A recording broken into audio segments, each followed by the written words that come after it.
لقد تأخرت أمي كثيرا. لعلها تشتري لنا المزيد من قطع الحلوى اللذيذة. ما رأيكم لو نظرنا إليها من النافذة؟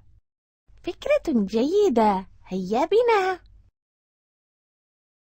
لم تأتي. لننتظر قليلا. انظروا.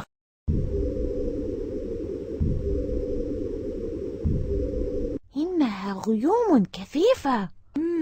يبدو أنها ستمطر.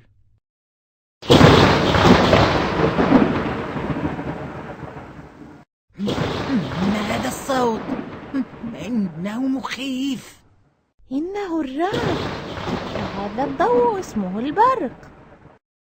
لكن يوجد دعاء نقوله عند حدوث البرق والرعد.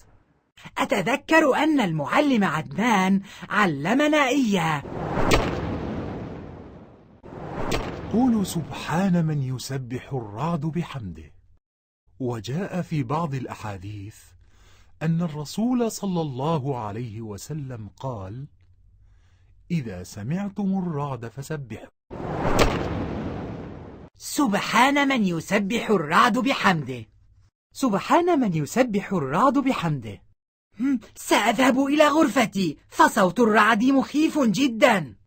كن شجاعا يا مهند.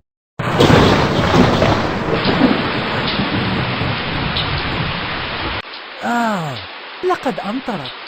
أجمل المطر. جيد، هذا سيروي الأزهار التي زرعتها في الحديقة، ولن أتكلف عناء ريها. علينا أن نقول دعاء نزول المطر. أنا أحفظه. اللهم صيبا نافعا. اللهم صيبا نافعا. انظروا، جاءت أمي. هيا لنفتح الباب. أمي. مرحبا يا صغاري،